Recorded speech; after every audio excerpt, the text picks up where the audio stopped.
ये constitutional post है जज की, और उनके मुंह से इस तरह की भेदभाव की भावना उत्पन्न होना बहुत ही गलत है।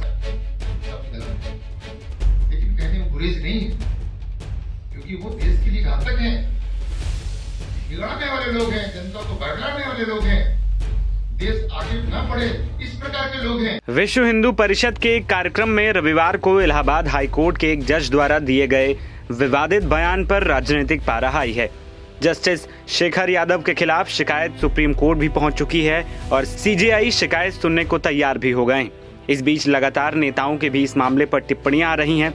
ऐसे में कैराना सीट से लोकसभा सांसद इकरा हसन की भी इस मामले पर प्रतिक्रिया आई। इकरा ने जज द्वारा ऐसी टिप्पणी किए जाने को गलत बताया है और इसकी जांच करने की भी मांग की है।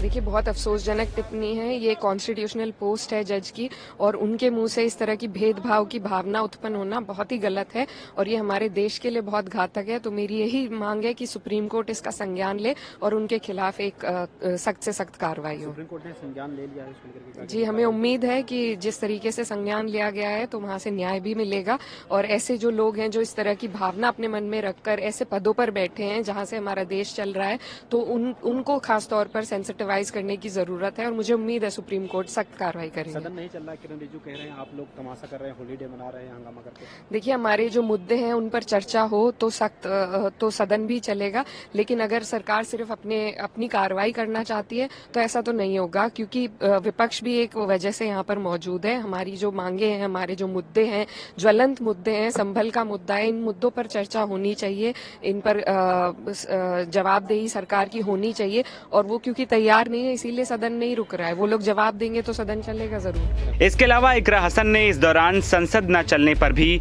अपना बयान दिया। इकरा हसन से पहले शेखर यादव के बयान पर कपिल सिब्बल ने भी बाकायदे प्रेस कॉन्फ्रेंस कर आपत्ति जताई थी और कार्रवाई की भी मांग की थी। वहीं इस मामले में सुप्रीम कोर्ट से शिकायत भी की गई थी। अब इस मामले में सुप्रीम कोर्ट एक्शन मोड में दिख रहा है। सुप्रीम कोर्ट के चीफ जस्टिस को पत्र भेजकर जस्टिस यादव के खिलाफ शिकायत की गई थी। इस संबंध में अब कोर्ट की तरफ से भी बयान सामने आया है। सुप्रीम कोर्ट ने इलाहाबाद हाई कोर्ट के जस्टिस शेखर कुमार यादव की ओर से दिए गए एक भाषण की अखबारों में प्रकाशित रिपोर्ट को संज्ञान में लिया है। सुप्रीम कोर्ट की ओर से जारी किए गए बयान में कहा गया कि इस संबंध में हाई कोर्ट से विवरण और जानकारी मांगी गई है। यह मामला अभी विचाराधीन है।